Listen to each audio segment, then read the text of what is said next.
Recording is on.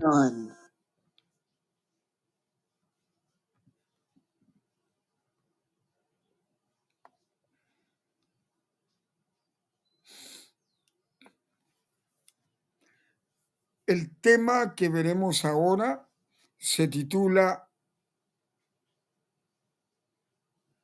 El campo de Higgs, la supersimetría y la teoría de cuerdas. Del extraordinario físico matemático Brian Greene, de su maravillosa obra El tejido del cosmos, del espacio-tiempo cuántico, físico matemático de gran renombre científico, de la constelación de Stephen Hawking, Roger Penrose, Leonard Susskind, Gundrum Baffa, Andrew Strominger, Murray Gell-Mann, Peter Higgs, Steven Weinberg y nuestro querido físico matemático más notable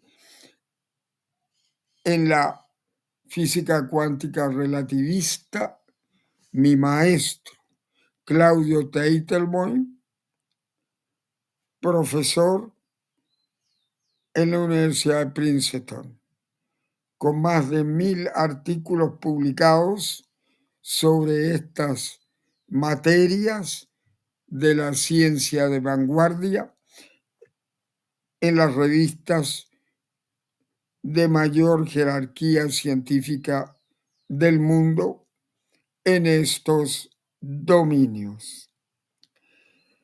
Entonces, el genio de Brian Greene nos propone este título: la Higgs o bosón de Higgs, la supersimetría y la teoría de cuerdas.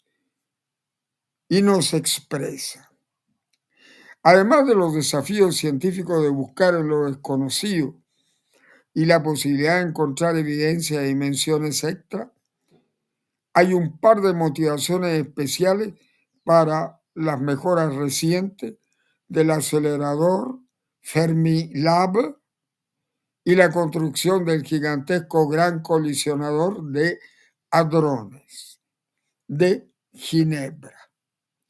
Una es encontrar partículas de Higgs, bosones de Higgs, o partículas de Dios, como dicen los periodistas.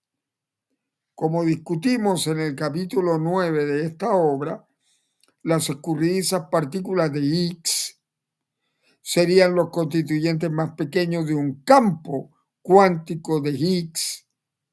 Un campo, suponen los físicos, que forma el océano de Higgs y con ello da masa a los otros tipos de partículas fundamentales. Estudios teóricos y experimentales actuales sugieren que el bosón de Higgs debería tener una masa comprendida entre un centenar y un millar de veces la masa del protón. Si el extremo más bajo de este intervalo resulta ser correcto, Fermilab tiene una oportunidad razonable de descubrir una partícula de Higgs en el futuro próximo. Y en el momento en que explicamos estas líneas, ya ha sido descubierto este maravilloso campo de Higgs o partícula de Dios. Y ciertamente, si Fermilab lo descubriera también, o el intervalo de masa estimado es en cualquier caso correcto, El gran colisionador de hadrones debería producir partículas de Higgs en cantidad para finales de la década. La detección de partículas de Higgs sería un jalón fundamental, pues confirmaría la existencia de campos cuánticos que los físicos teóricos de partículas y los cosmólogos del universo han invocado durante décadas, sin ninguna evidencia experimental que lo apoye. Otro objetivo importante de Fermilab y del gran colisionador de hadrones es detectar evidencia de supersimetría. Recordemos del capítulo 12 de esta obra que pares de partículas supersimétricas cuyos espines difieren en media unidad, el spin es la cantidad de movimiento angular de una partícula en la proyección de su espacio cuántico, es una idea que surgió originalmente de estudios de la teoría de cuerdas a principios de la década de 1970. Si la supersimetría es relevante para el mundo real, entonces, por cada tipo de partícula conocida con spin 1 medio, debería haber una partícula asociada con spin 0. Por cada tipo de partícula conocida de spin 1, debería haber una partícula asociada de spin 1 medio. Por ejemplo, para el electrón de spin 1 medio, debería haber una partícula supersimétrica de spin 0 llamada selectrón o electrón supersimétrico. Para los quarks de spin 1 medio, debería haber una partícula de quarks supersimétrica o quarks. Para neutrinos de spin 1 medio, debería haber neutrinos de spin 0.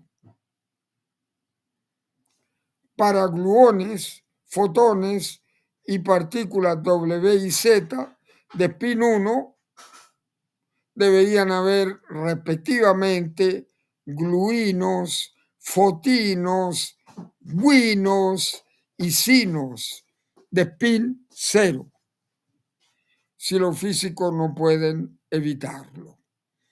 Nadie ha detectado todavía ninguna de estas pretendidas contrafiguras. Los físicos cruzan los dedos, confiando en que eso se explica porque las partículas supersimétricas son sustancialmente más pesadas que sus contrapartidas conocidas. Consideraciones teóricas sugieren que las partículas supersimétricas podrían ser 1000 veces más masivas que un protón. Y en ese caso no tendría ningún misterio que no aparezcan en los datos experimentales. 1000 veces más pesadas que un protón. Y un protón tiene una masa energía de 1 gigaelectronvoltio, es decir, 1000 millones de electronvoltios. En la próxima década todo cambiará. Ya el recién mejorado acelerador en Fermilab intenta descubrir partículas supersimétricas. Y como sucede con el bosón de Higgs, si el Fermilab no llegara a encontrar evidencia en supersimetría y si el rango de masa esperado para las partículas supersimétricas es aproximado, el gran colisionador de hadrones podría producirla y con facilidad. La confirmación de la supersimetría sería el desarrollo más importante de la física de partículas elementales en más de 2 décadas. Establecería el próximo paso en nuestra comprensión más allá del exitoso modelo estándar de la física de partículas y proporcionaría evidencia circunstancial de que la teoría de cuerdas está en el camino correcto. Pero note que eso no demostraría la teoría de cuerdas propiamente dicha. Incluso si la supersimetría se descubrió mientras se desarrolla la teoría de cuerdas, los físicos han sabido desde hace tiempo que la supersimetría es un principio más global, más general, que puede incorporarse con facilidad en la aproximación tradicional de partículas puntuales. La confirmación de la supersimetría establecería un elemento vital del marco de la teoría de cuerdas y guiaría mucha investigación posterior, pero no sería una prueba definitiva de la verdad de la teoría de cuerdas en forma indubitable. Por el contrario, si el escenario mundo-brana es correcto, los próximos experimentos de los aceleradores tienen la capacidad para confirmar la teoría de cuerdas.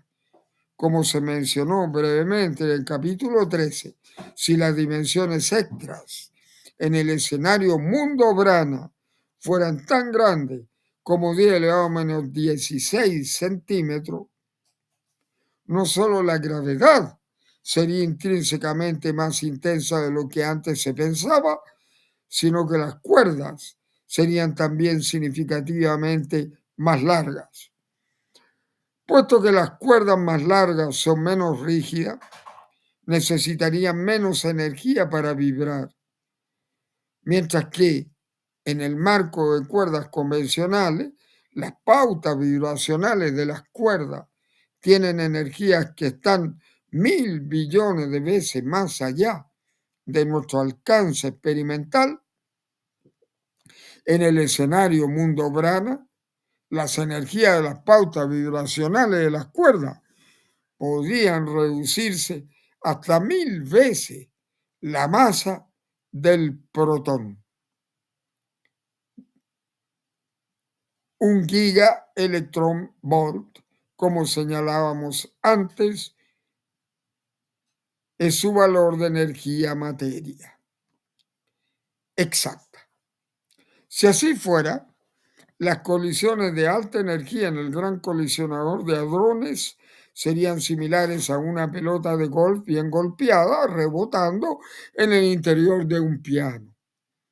La colisión tendría energía suficiente para excitar muchas octavas de las pautas vibracionales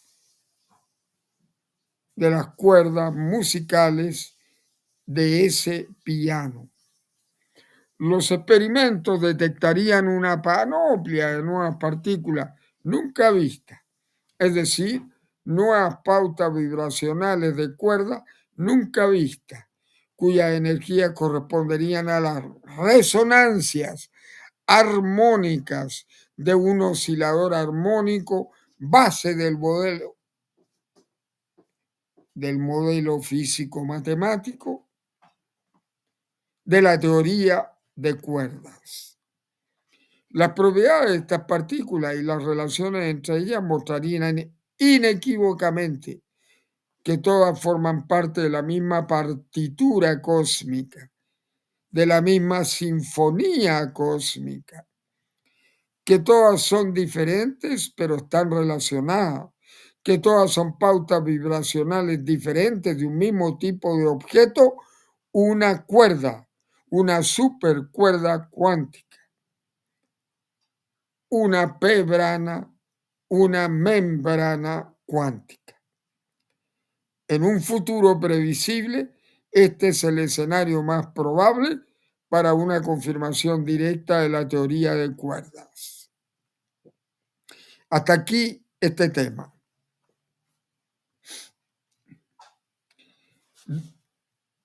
Expresado de la manera que ustedes pueden constatar, extraordinaria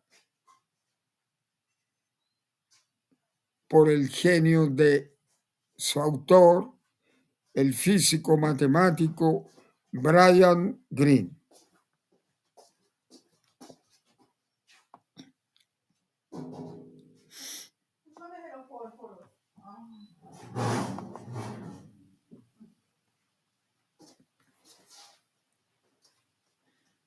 insegnamento di Patrio lo fosforo, dove